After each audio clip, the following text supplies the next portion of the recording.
It's very hard sometimes to move out of a particular way of thinking and to apply innovation to the way we do things. If we are taught to think in a certain way, then we can tend to have a very narrow focus when we're looking to apply creative or innovative applications to certain things. In education, for example, we may look at certain processes and then focus on ways of speeding up the same processes rather than actually changing them. One of the ways that we can be trapped in our thinking is a tendency to mistake technology for innovation, especially in education.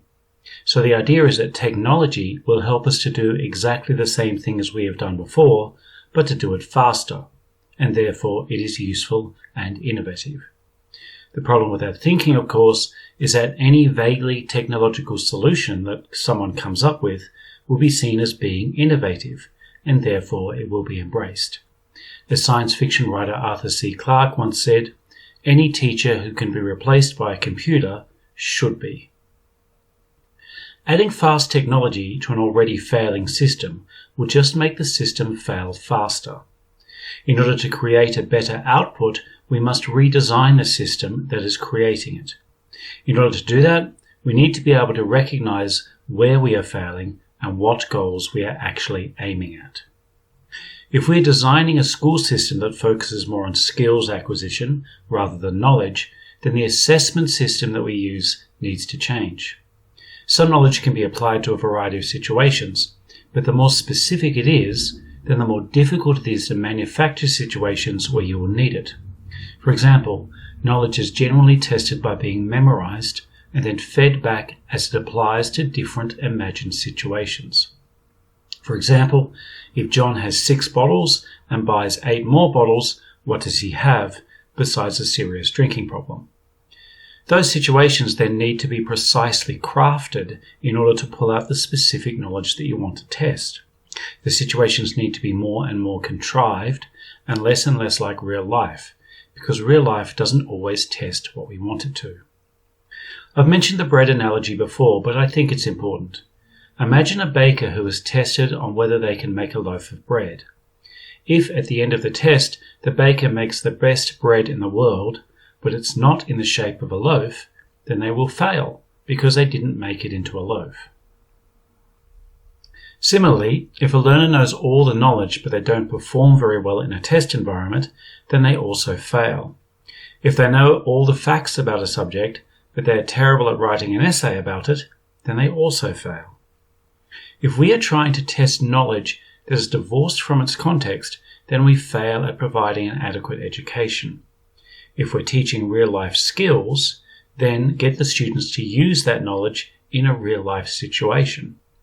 If we're teaching knowledge that has no application into a typical life context, then why are we teaching that in the first place? Just because something is there doesn't mean it needs to be taught. As I've said before, knowledge shouldn't be the priority. Appropriate life and work-related skills should be. Knowledge should be taught as an adjunct and support to the appropriate skills. That is, this is what you need to know in order to do this well, and this is where you get more information when you need it. If we're not careful, we will have learners who leave school knowing how to give a presentation, but not knowing how to start a conversation with a stranger or how to make new friends. Or learners who can write an essay, but can't write a job application. Or worst of all, learners who hate to have to learn something new because the act of being taught something brings back bad memories. If knowledge needs to be assessed in specific contexts and situations, then surely the same could be said for skills. Surely if we're assessing someone's skills, then they need to be put into the same situation every time to make sure that they have the appropriate ones. This is where the notion of transferable skills and standards steps in. What we need to assess is a standard set of competencies that the learner can use to build their skills on. These skills should be the foundational competencies that allow almost all our day-to-day processes to work. These skills can be transferred to many different situations and contexts while remaining essentially the same skills. If we're assessing these skills, then the trick becomes in recognizing them and when the learner is using them. If we're identifying the correct set of skills that are necessary for life, then we should be seeing them being used every day. If we are not, then we will hear learners constantly asking, when will we ever use this? All these skills should be in use around us, and it should be easy for teachers to assign certain activities or projects to help train and assess those skills. Again, it's not how the assessment looks that is important, but if it does the job. It's not whether the bread is in the shape of a loaf, it's whether it's good bread. If the baker can make excellent bread, then they should be able to make it in whatever shape is needed for the context. They also need to be able to recognize when those skills should be used and how, just as much as the teachers do. This is one of the fundamental differences between someone who is academically smart and someone with real-life experience. I may know all the principles of how to do something, but I've never actually done it, then I really don't know about it at all. At the end of the day, if the school system changes, then it needs to change all the way through. We can't just add pieces here and there and expect it to perform better if the whole aim of the system is not to produce someone who is equipped to perform well in society. Fundamentally, assessment and testing should serve education, not the other way around. We need to create a system of assessment that is as close to life as possible.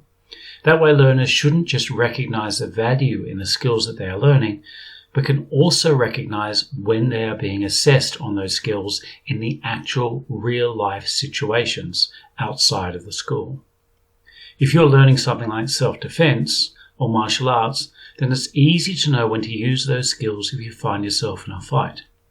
But in the same way, you should know how to use the appropriate skills to handle yourself when you're in an argument, or in a job interview, or even what to do when you're feeling lonely or depressed or anxious.